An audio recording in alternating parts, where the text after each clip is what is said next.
ఈ కార్యక్రమాన్ని మీకు సమర్పిస్తున్నవారు నాగార్జున సిమెంట్ వారి విశిష్ట ఎక్స్ట్రాడినరీ సిమెంట్. ప్రపంచం మొత్తాన్ని పరేషాన్ చేస్తోన్న ట్రంప్ను ఉక్కిరిబిక్కిరి చేసే కూటమిది.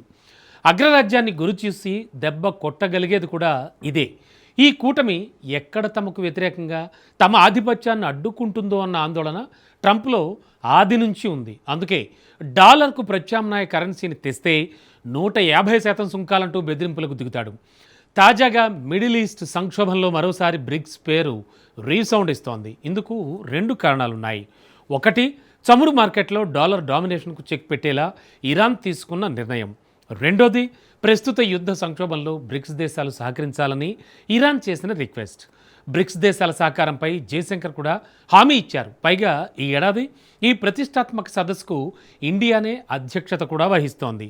యుద్ధం తీవ్రతరమవుతోన్న వేళ బ్రిక్స్ తెరపైకి రావడానికి రీజన్ ఏంటి? భారత్ బ్రిక్స్ కెప్టెన్సీ నిజంగా యుద్ధ సంక్షోభాన్ని ముగిస్తుందా? ఈ ఏడాది జరిగే బ్రిక్స్ సమ్మిట్ ఎలాంటి సంచలనాలకు వేదిక కాబోతోంది? Let's watch. మిడిల్ ఈస్ట్ యుద్ధంలో ట్విస్ట్, తెరపైకి పవర్ఫుల్ బ్రిక్స్. అమెరికాకు కౌంటర్గా యాక్షన్, బ్రిక్స్ కేరఫ్గా వ్యూహాలు. భారత్ బ్రిక్స్ కెప్టెన్సీ భీకర యుద్ధానికి ఎండ్ కార్డు వేస్తుందా? How about BRICS? You know, the BRICS states are like 6 of them, and they were trying to destroy our dollar. They were going to say, you know, they wanted to create a new currency. They probably wanted to use the yuan. China, they wanted to use the yuan. And Biden said, well, this is a tough situation. There's not much we can do about that. We can't help that. I said, oh, we can help it. So when I came in, the first thing I said is any BRICS state that even mentions the destruction of the dollar will be charged a 150% tariff. America అధ్యక్షుడిగా Trump ప్రమాణ స్వీకారం చేసిన తర్వాత పలుమార్లు bricks దేశాలను ఉద్దేశించి Trump చేసిన వ్యాఖ్యలే ఇవి. అమెరికా డాలర్ విలువను తగ్గించడానికి ప్రయత్నిస్తే కఠిన చర్యలు తప్పవని, బ్రిక్స్ కూటమి దేశాలపై 150% సుంకాలు విధిస్తానని బెదిరింపులకు దిగాడు. ఇతర దేశాలు కొత్త బ్రిక్స్ కరెన్సీని సృష్టించలేవు. శక్తివంతమైన యుఎస్ డాలర్ను భర్తీ చేయడం సాధ్యం కాదు. ఇలాంటి ప్రయత్నాలు జరిగితే 150% టారిఫ్లు ఎదుర్కోవలసి ఉంటుందని ట్రంప్ హెచ్చరించాడు. ప్రపంచ వాణిజ్యంలో డాలర్ వాడకాన్ని తగ్గించే ప్రయత్నం చేసి ఏ దేశంపైనైనా 150% సుంకాలు విధించడానికి వెనుకాడమని వార్నింగ్ ఇచ్చాడు. ఇప్పుడు అమెరికా అధ్యక్షుడు భయపడిందంతా జరుగుతోంది. అమెరికాను దారుణంగా దెబ్బకొట్టేందుకు బ్రిక్స్ సభ్య దేశమైన ఇరాన్ డాలర్ డామినేషన్ కు చెక్ పెట్టే దిశగా సంచలన నిర్ణయం తీసుకుంది. అమెరికన్ డాలర్ కాకుండా చైనీస్ యువాన్ కరెన్సీ చెల్లిస్తేనే హార్ముజ్ నుంచి చమురు నౌకలు వెళ్లేందుకు పర్మిషన్ ఇస్తామని ప్రకటించింది. ఇరాన్ ప్రతినిధి ఈ ప్రకటన చేసినట్టు సిఎన్ఎన్ మీడియా సంస్థ తెలిపింది.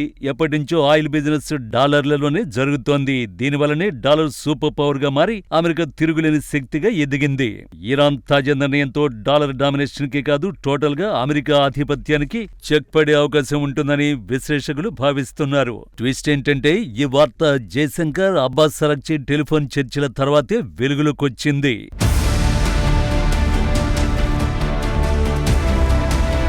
మిడిల్ ఈస్ట్ లో సంఘర్షణలు పీక్ స్టేజ్కి చేరిన తర్వాత భారత్, ఇరాన్ విదేశాంగ మంత్రుల మధ్య నిరంతర చర్చలు జరుగుతున్నాయి. జయశంకర్, అబ్బాస్ అరాగ్చి 4 సార్లు ఫోన్లో చర్చలు జరిపారు.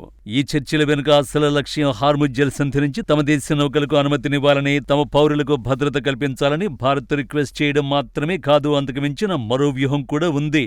అదే బ్రిక్స్.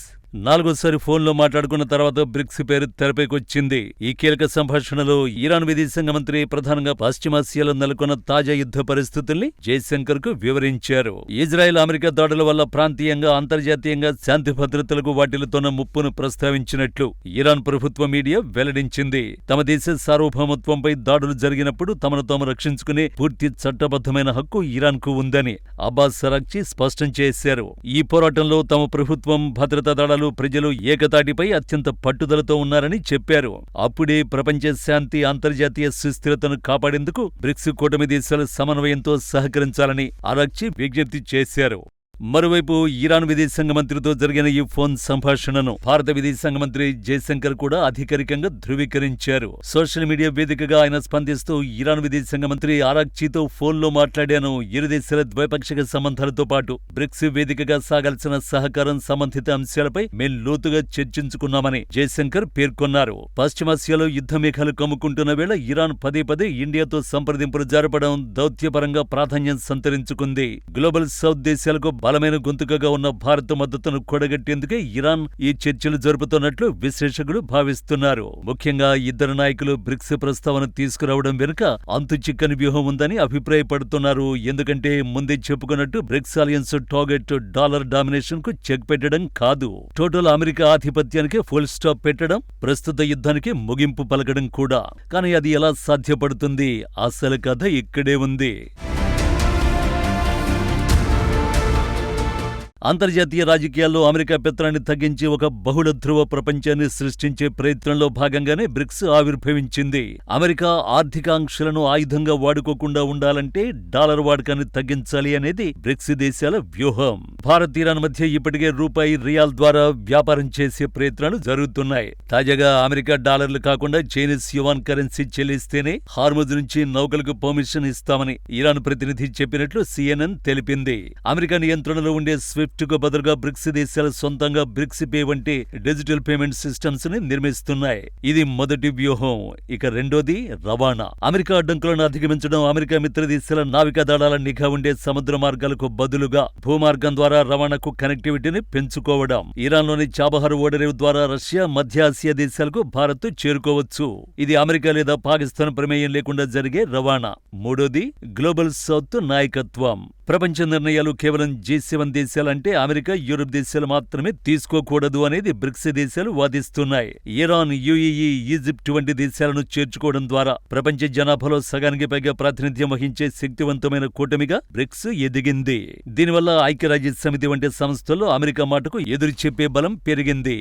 నాలుగో అంశం భద్రత, మధ్యవర్తిత్వం. భారత అధ్యక్షతన జరగబోయే ఈ సదస్సులో ఇదే అసలు అజెండా. అమెరికా, ఇరాన్ ఉద్రిక్తతల్లో భారత మధ్యవర్తిగా వ్యవహరిస్తోంది. అమెరికా నేరుగా ఇరాన్పై ఒత్తిడి తెస్తుంటే ఇండియా చర్చల ద్వారా సమస్యను పరిష్కరించాలని కోరుతూ ఇరాన్కు దౌత్యపరమైన రక్షణ కవచంలా నిలుస్తోంది.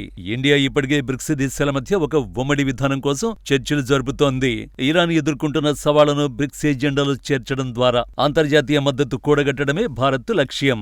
ఈసారి బ్రిక్స్ లో పశ్చిమాసియాకు చెందిన కీలక దేశాలైన Iran, UAE, Egypt, Saudi Arabia సభ్యులుగా ఉన్నాయి. ఒకే వేదికపై ఇరాన్, అరబ్ దేశాలు ఉండడం వల్ల ప్రాంతీయ ఉద్రిక్తతల్ని తగ్గించడానికి భారత్ ఒక కామన్ గ్రౌండ్ సిద్ధం చేయడానికి ఛాన్స్ ఉంటుంది. అమెరికా, ఇజ్రాయెల్ వైఖరితో సంబంధం లేకుండా గ్లోబల్ సౌత్ దేశాలన్నీ కలిసి ఒక శాంతి ప్రణాళికను ప్రతిపాదించే అవకాశం కూడా ఉంటుంది. జైశంకర్ తో ఫోన్ చర్చలో ప్రాంతీయ స్థిరత్వం కోసం బ్రిక్స్ దేశాలు నిర్మాణాత్మక పాత్ర పోషించాలని ఆరాక్చి కోరడానికి రీజన్ ఇదే. భారత్ ప్రస్తుతం వారధి పాత్రలో ఉంది. భారత్కు అటు ఇజ్రాయెల్, అమెరికాతో మంచి సంబంధాలు ఉన్నాయి. ఇటు ఇరాన్, అరబ్ దేశాలతోనూ సన్నిహిత బంధం ఉంది. గత కొద్ది రోజులుగా ఇరాన్, అమెరికా మధ్య జరుగుతున్న దాడుల నేపథ్యంలో భారత్ ఇప్పటికే దేశాధినేతకు ప్రతినిధిగా వ్యవహరించి అత్యున్నత స్థాయి అధికారుల ద్వారా బ్రిక్స్ కూటమి దేశాలతో వర్చువల్ సమావేశాలు జరిపి శాంతి స్థాపనకు ప్రయత్నిస్తోంది. బ్రిక్స్ సమిట్ తేదీలు ఇంకా ఖరారు కాలేదు. ఆగస్టు లేదా సెప్టెంబర్లో జరిగే అవకాశం ఉంది. కానీ అప్పటి వరకు వేచి చూసే పరిస్థితులు ఉండవు. ఎందుకంటే ఇప్పటికే ఈ యుద్ధం విధ్వంసకర మలుపు తిరుగుతోంది. వీలైనంత త్వరగా సంక్షోభానికి ముగింపు పలకాలి. అందుకే చర్చల్లో వేగం పెంచుతోంది. ఒకవేళ భారత ప్రయత్నాలు ఫలితాన్నిస్తే ఈ యుద్ధానికి ముగింపు దొరికే అవకాశం ఉంటుంది.